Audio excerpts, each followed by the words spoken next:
World વિટિલિગો day અને આપણી સાથે છે આપણા ડર્મેટોલોજીસ્ટ મેડમ ડૉક્ટર રીટા ઓલા, જે અહીંયા દર સોમવાર અને બુધવારે આવે છે. તો વર્લ્ડ વિટિલિગો થોડીક જાણકારી અને માહિતી બધાને આપશે. બધાને જય શ્રી કૃષ્ણ. આજે વિશ્વ કોટ ડે કે 25 જૂન ઇઝ એ વર્લ્ડ વિટિલિગો ડે છે. સો આપણે તેને સેલિબ્રેટ કરીએ અને આપણે જે વિટિલિગો વિશેનો સ્ટિગ્મા છે સોસાયટીમાં કે આ ડિઝીઝ હોય તો એને લગ્ન ના કરાય, એની જિંદગી પ્રોપર ના થાય, એ બધી મિથ્સ છે, બધી ગેરમાન્યતાઓ છે, બધી રિમૂવ કરી અને વિટિલિગોના પેશન્ટને સહાનુભૂતિ આપી, એની ટ્રીટમેન્ટ કરાવી અને એમની જિંદગીને સરળ બનાવવાનો પ્રયત્ન અમે ડર્મેટોલોજીસ્ટ કરીએ છીએ. એમાં હું આ બધાનો સાથ અને સહકાર માગું છું. પહેલાં સૌથી પહેલું એટલે સફેદ ડાઘ કોડ, જે જરા પણ ચેપી નથી. એવી ગેરમાન્યતા છે કે વિટિલિગો એ ચેપી છે, જે એ રક્તપિત્ત છે, જે જરા પણ શ્વસન ના કરે, જેને ઇંગ્લિશમાં મેલેનિન ઉત્પન્ન ના થાય, એના લીધે એટલો ચામડીનો ભાગ છે સફેદ થઈ જાય. સો આ એવી પ્રક્રિયા છે કે વિટિલિગો થાય છે. હવે એના કારણો નોટ મેની રીઝન્સ. એકચ્યુઅલી આજના દિન સાથે ફાઇટ કરે અને તે સેલને નાશ કરે, તેને it is called autoimmune disease.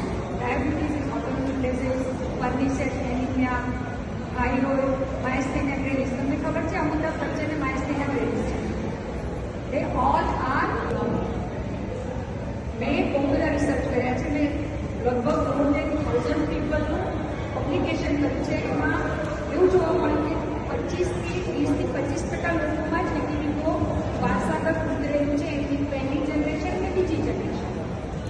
એટલે કે 75% લોકોમાં એ વારસાગત નથી. આપણને એનું કારણ કહીશું રેન્જિંગ ફ્રોમ 2 to 12%. પણ આપણા ગુજરાત અને રાજસ્થાનમાં એની રેન્જિંગ 5 to 8% છે. આપણા ગુજરાતમાં અને રાજસ્થાનમાં વિટિલિગોનો પ્રિવેલન્સ લિટલ એ જીનેટિક. ત્રીજું છે ન્યુરોલોજીકલ.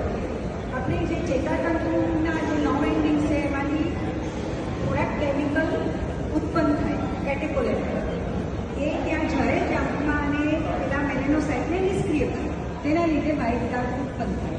ચોથું છે અમુક દવાઓની આડઅસર અને મૃત્યુ.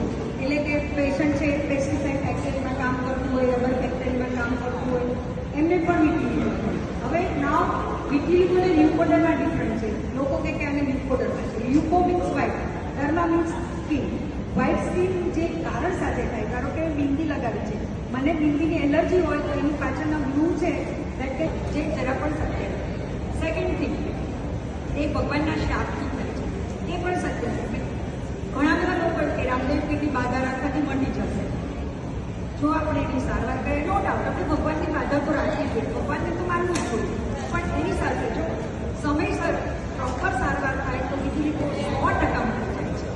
ત્રીજું જે આ જ સંદર્ભમાં છે કે જે વિટિલિગો છે એ ટ્રીટેબલ, ક્યોરેબલ, એ 100% ક્યોરેબલ. પણ બહુ શરૂઆતના ટાઈમમાં બહુ બોડીનો પણ બહુ ઇન્વોલ્વ ના થયો, જેના જે ચામડીનો વ્હાઇટ ડાઘ હોય એના કરતાં જે વાળ છે એ બી ઘણી વાર સફેદ છે અને બહુ પ્રોપર મેનરમાં 100% રિઝલ્ટ સાથે થઈ શકે છે. એને માટે you have to visit proper dermatologist.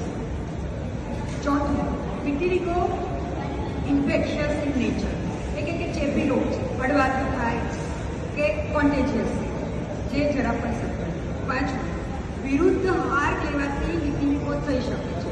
ધારો કે આપણે કહીએ કે ખટાશ જોડે દૂધ ખાઓ, ગોળ જોડે દહીં ખાઓ તો સફેદ ડાઘ થાય, એ જરા પણ સત્ય નથી. નો ડાઉટ વિટિલિગોમાં આપણે થોડુંક ફૂડ એવોઇડ કરવું જોઈએ, એવું તમને પાછા દે છે, પણ વિરુદ્ધ આહાર લેવાથી વિટિલિગો થાય એ જરા પણ શક્ય નથી.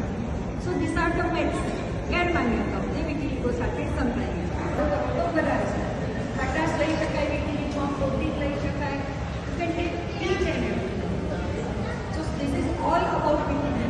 કોઈને બી કંઈ પ્રશ્ન થતો હોય મનમાં, કંઈ ક્વેરી હોય તો it's open for all. Thank you for patience here. તો બધા છે, ખટાશ લઈ શકાય, વિટિલિગોમાં પ્રોટીન લઈ શકાય, you can take each and everything. So this is all about vitiligo. કોઈને બી કંઈ પ્રશ્ન થતો હોય મનમાં, કંઈ ક્વેરી હોય તો it's open for all. Negative